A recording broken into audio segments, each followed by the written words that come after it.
ce tricheur et peureux de la cité Keur Gorgui.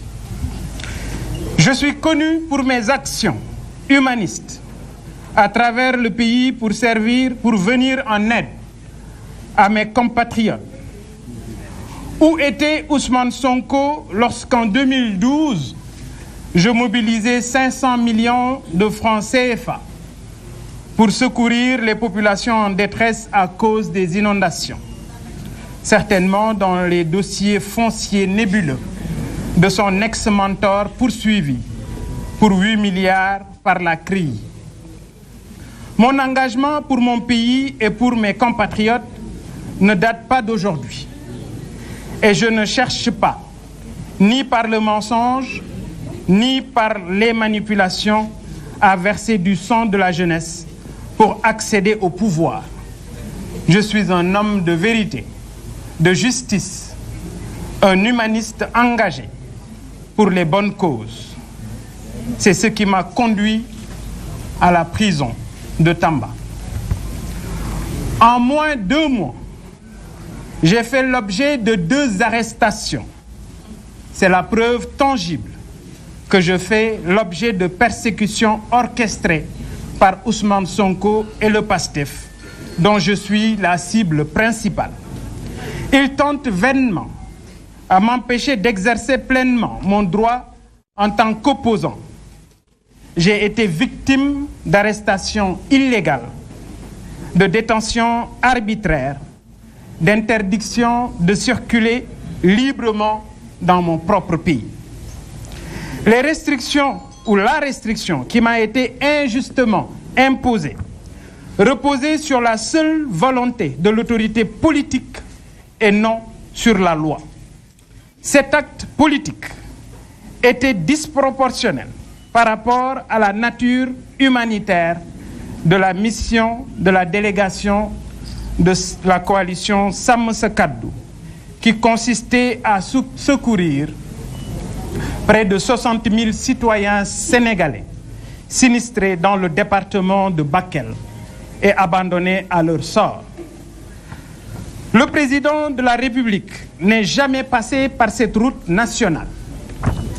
Et c'est gênant de voir l'institution qu'est la gendarmerie nationale jouer un rôle politique au service de PASTEF et contre la délégation de l'opposition, jusqu'à m'envoyer en prison. Par conséquent, j'ai instruit mes avocats de travailler en vue de saisir le Comité des droits de l'homme des Nations Unies, car les Sénégalais ne peuvent plus continuer à vivre sous le régime de la privation des libertés et de la violation des droits humains. J'en fais un combat personnel. En sortant de la MAC de Tambacounda, j'ai pensé aux populations sinistrées de Bakel. Je leur témoigne ma sympathie et ma solidarité. J'ai pensé à tous ces détenus, souvent dépourvus de tout. L'État a l'obligation de revoir les conditions carcérales pour préserver leur dignité. Je réitère mes remerciements aux militants du mouvement Gëm Sa Bopp pour la forte mobilisation suite à la prise d'otages dont j'ai été victime. J'ai également pensé au soutien de tous bords de la société civile, la classe politique dans sa globalité et mes colistiers de Sàmm Sa Kàddu.